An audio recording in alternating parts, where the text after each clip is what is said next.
A man, 62 years old. He suffered from accelerated heart rate, increased breathing frequency with insufficient depth, coughing, and general swelling for over 10 years, with symptoms worsening over the last half month. 10 years prior, he began experiencing palpitations, chest tightness, and mild swelling of the lower limbs. His condition typically relapsed upon catching a cold or experiencing fatigue, but the symptoms were always controllable with conventional treatment. Over the past 2 years, his condition had worsened, with more frequent episodes. For the last half month, his symptoms had severely intensified. Despite receiving conventional Western treatments, including diuretics, his condition did not improve and continued to worsen. He sought consultation again on October 6, 1978. His main symptoms at the time were accelerated heart rate, increased shallow breathing frequency, inability to lie down, fatigue and lack of strength, intolerance to cold, cool skin on hands and feet, reduced appetite, scant yellow urine, dry mouth, abdominal distension and reluctance to drink water, and constipation occurring once every 2 or 3 days. Body temperature, 36.4 degrees Celsius. Pulse, 132 beats per minute. Heart rate, 132 beats per minute. The patient was conscious, but displayed a painful expression. Jugular veins were abnormally distended, the face was pale and gray, and lips were cyanotic. Lower limb edema was present, forming deep pits that took a long time to recover after pressing, and ascites was noted. The tongue was dark purple, with a white, very moist coating. Water appeared to be about to drip off the tongue. The pulse was thin, rapid, and weak.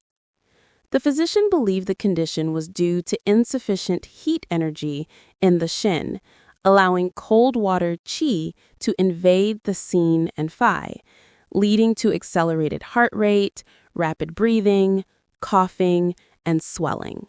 The chosen treatment principle was to supplement heat energy, dredge qi flow, and eliminate water simultaneously. The prescription was based on Zhēn Wǔ Tāng, Wǔ Líng Sǎn, and Tíng Pei汤. Prepared aconite accessory root, 致附子, 9 grams, atractalodes, 白术, 15 grams, poria, 茯苓, 30 grams, white peony root, 白芍, 9 grams, polyporous, 猪苓, 12 grams, alisma, 葶藶, 15 grams, cinnamon twig, 桂枝, 9 grams, descurania seed, 葶藶子, 12 grams, fresh ginger, 生姜, 3 slices, jujube, 大棗, 5 pieces. This is 1 day's dosage. The herbs were mixed and decocted, and the soup was consumed twice a day. October 9th, second consultation. After 3 days on the initial formula, the patient showed no effect. General swelling and symptoms worsened. The physician hypothesized severe depletion of heat energy. The previous prescription was augmented with Fengji Wǔ Líng Sǎn and Zhēn Wǔ Tāng. Additions: Stephania root, Fengji, 12 grams, astragalus, Huangqi, 15 grams, ginseng, Renshin, 9 grams, licorice, Gancao, 3 grams. The dose for 致附子 was increased to 12 grams. October 11th, third consultation. After 2 days on the modified formula, symptoms did not decrease. Urine volume decreased. The physician then prioritized draining water, 排水, believing that removing water would indirectly help supplement the heat energy. the prescription was modified. Bai Shao and Gun Cao were removed. Wǔ Líng was changed to 15 grams and Zhēn to 30 grams. Zhǒng 30 grams, Qian 30 grams, and Qi Xiao Dou 30 grams were added. October 13th, fourth consultation. After taking the medicine as instructed, all symptoms worsened. The physician then hypothesized that switch stasis was causing the water accumulation, citing the abnormally distended jugular veins, pale gray complexion, and cyanotic lips as signs of sweat. The prescription was changed based on Tao Hua Tāng, peach kernel, 9 grams, safflower, 9 grams, red peony root, 12 grams, angelica tail, 12 grams, lycopus, 30 grams, alisma, 30 grams, plantago seed, 30 grams, salvia, 18 grams, adzuki bean, 30 grams, winter melon peel, 30 grams. After 1 day of medication, symptoms did not ease, and the physician requested the patient continue for another day. On October 15th, the patient reported increased abdominal distension and restlessness. After multiple reconsiderations, the physician decided to treat by supplementing Shen Qi, prescribing a formula based on Ji Sheng Shen Qi Wan. Prepared Reminia root, 18 grams, Chinese yam, 30 grams, tree peony bark, 9 grams, alisma, 15 grams, poria, 30 grams, cornus fruit, 12 grams, icanthes, 12 grams, cinnamon bark, 6 grams, prepared aconite accessory root, 9 grams, plantago seed, 30 grams. The physician only gave the patient a 1-day dosage. The patient took 1 dose at 8 p.m. on the 15th.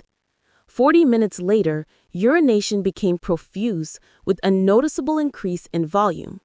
On October 16th, the swelling significantly receded, and all other symptoms improved. The physician instructed the patient to continue the medication for 6 more days. The swelling was eliminated, and other symptoms like accelerated heart rate and rapid breathing also significantly improved. On October 24th, the physician reduced the dose of Qian in the Ji Sheng Shen Qi Wan formula to 15 grams, requesting the patient continue the medication for 10 to 20 days to consolidate the therapeutic effect. The physician concluded that the simultaneous implementation of supplementing heat energy, supplementing water, and draining water was effective. Notes. 1. Qi is a traditional Chinese medicine term for an extremely minute, highly vital substance that circulates constantly within the human body. This includes the qi of breathing. Qi drives and stimulates various physiological activities in the human body. The cessation of its movement signifies the end of life. Some substances in the human body are constantly present yet invisible, and some even exist only when the human body is alive, such as the qi of breathing. 2. Shui is produced after extremely refined substances undergo qi hua, or qi transformation.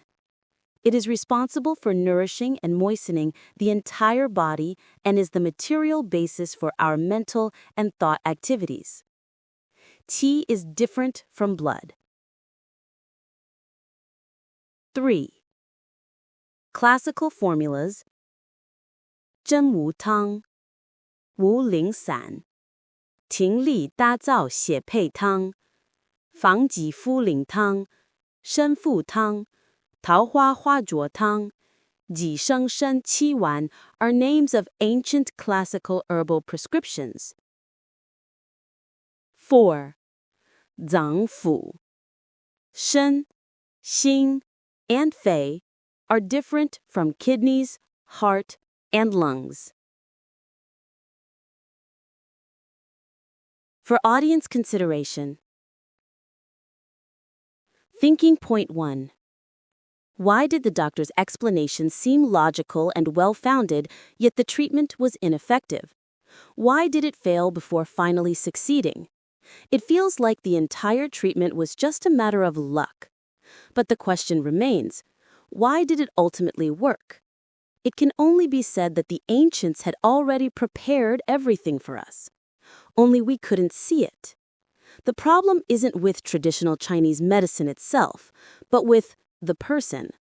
Why did the ancients see results with 1 dose and stop the illness with 2? It wasn't luck, but a true understanding of the essence of traditional Chinese medicine. They included the heavens and earth, the sun and moon within the scope of treatment. If you also want to truly understand the essence and structure of traditional Chinese medicine, please continue to follow. I will use case studies as a bridge to show you the medical world left by the ancients. Thinking point 2. The patient returned to see the doctor on October 6, 1978, because the symptoms worsened. The physician did not explain why. Audience can consider, why did the condition worsen specifically in October? Also, why did the patient not have a fever?